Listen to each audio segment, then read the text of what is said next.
SIR প্রক্রিয়া ঘিরে অমীমাংসিত ভোটারদের সমস্যা সমাধান করার জন্য ট্রাইব্যুনাল গঠনের নির্দেশ দিয়েছে দেশের শীর্ষ আদালত। কলকাতা হাইকোর্টের প্রধান বিচারপতির পরামর্শে এই ট্রাইব্যুনাল তৈরি করা হবে। ইতিমধ্যে প্রকাশিত হয়েছে এসআইআর এর সাপ্লিমেন্টারি লিস্ট। সেই লিস্টেও বাদ পড়েছে বহু ভোটারের নাম, কিন্তু সেই অভিযোগের মীমাংসার জন্য ট্রাইব্যুনালে এসেও ভোটারদের ফিরে যেতে হচ্ছে বলে অভিযোগ। মালদা জেলা প্রশাসনিক ভবনের পাশে বাঁশ কাপড় দিয়ে প্যান্ডেল করে ট্রাইব্যুনালের ব্যবস্থা করা হলো। নেই সেখানে কোনো আধিকারিক বা কর্মী। ফাঁকা প্যান্ডেল, ফাঁকা চেয়ার টেবিল আগলাচ্ছেন কিছু পুলিশ কর্মী, যারা নিজেরাও জানেন না কোনো আধিকারিক বা কর্মী আদৌ সেখানে আসবেন কিনা। মালদায় সব থেকে বেশি নাম বাতিল হয়েছে সুজাপুর, হরিশ্চন্দ্রপুর, চাঁচলে, কিন্তু সেই সমস্যা নিষ্পত্তির জন্য বহুদূর থেকে মানুষরা আসছেন ট্রাইব্যুনালে। তবে সারাদিন ধরে অপেক্ষা করেও মেলেনি প্রশাসনের কোনো আধিকারিক বা কর্মীর দেখা। ট্রাইব্যুনালের জন্য গিয়ে সারাদিন কাটিয়েও বিফল মনোরথ হয়ে ফিরে আসছেন অসংখ্য মানুষ।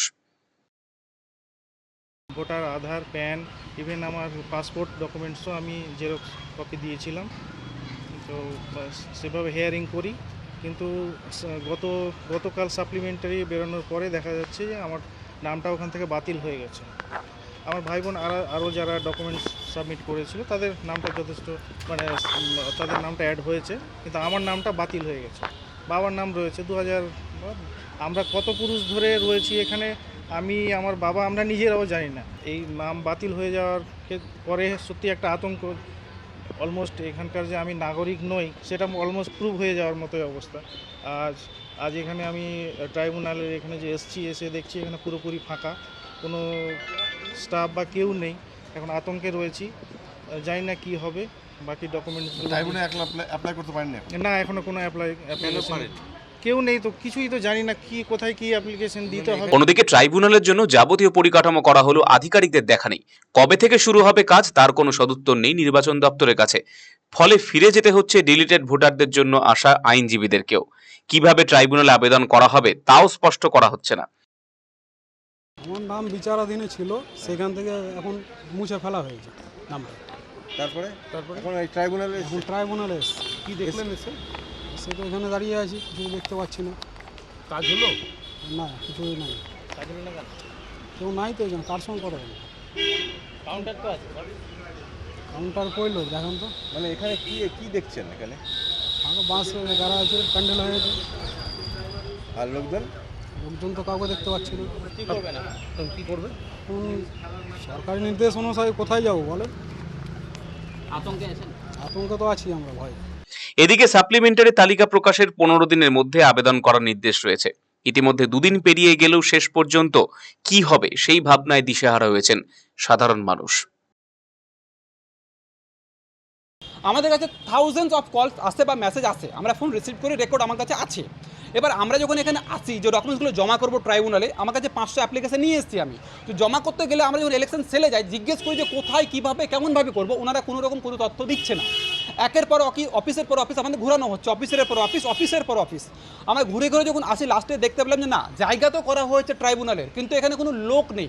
যে পুলিশ অফিসার এখানে বসেছিলেন ওনারা বললেন যে আমরা তো ট্রাইব্যুনালের জন্যই এখানে বসে আছি, কিন্তু আমাদের কাছে কোনো লোক নেই। লিমিটেশন 15 দিন আমাদের ঘোরানো হচ্ছে। দায় তো ইলেকশন কমিশন, পরিষ্কার দায় ইলেকশন কমিশন। যেটা ডাইরেকশন সুপ্রিম কোর্ট ডাইরেকশন দিয়েছিল কলকাতা হাইকোর্টকে, চিফ জাস্টিসকে দিয়ে ইলেকশন কমিশনকে বলেছিল ট্রাইব্যুনাল ইলেকশন কমিশন বসাবে, কিন্তু সুপ্রিম কোর্ট অ্যান্ড কলকাতা হাইকোর্টের তত্ত্বাবধানে তাই হয়েছে।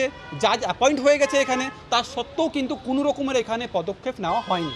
এখন আপনার প্রিয় রায়গঞ্জ শহরের বুকে মোবাইল এবং নানান ধরনের নিত্য প্রয়োজনীয় ইলেকট্রনিক্স এবং ইলেকট্রিক সামগ্রীর বিশাল সম্ভার অত্যন্ত সুলভ মূল্যে। এই সমস্ত সামগ্রী পেতে আজই আসুন মুক্তি স্টুডিও ও সুপার কালেকশনে। Surya, Khaitan, Kent, Nokia, Oppo, Itel, Realme, T Series সহ নানান বিখ্যাত কোম্পানির সুপার কালেকশন আপনার মন জয় করবে। তাই মনের মতো fan, electric iron, geyser, water purifier, sound system, TV, washing machine সহ বিভিন্ন কালেকশন পেতে আজই চলে আসুন রায়গঞ্জ স্টেশনের সম্মুখ ও উকিলপাড়া কমল টকিজ সংলগ্ন সুপার স্টকিস্ট মুক্তি স্টুডিও ও সুপার কালেকশনে। Mukti studio and super collection, station road, Mohanbati, Raiganj.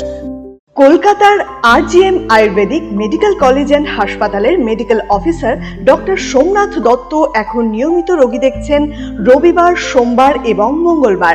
দীর্ঘদিনের হাঁটু, কোমর, গাঁট ব্যথা, নার্ভের সমস্যা, পেটের সমস্যা, যৌন সমস্যা ও মানসিক সমস্যা সমাধানের নির্ভরযোগ্য প্রতিষ্ঠান রায়গঞ্জ স্কুল রোডের লোকনাথ আয়ুর্বেদিক ঔষধালয় ও রায়গঞ্জ এলআইসি মোড়ের লোকনাথ আয়ুর্বেদ চিকিৎসালয়।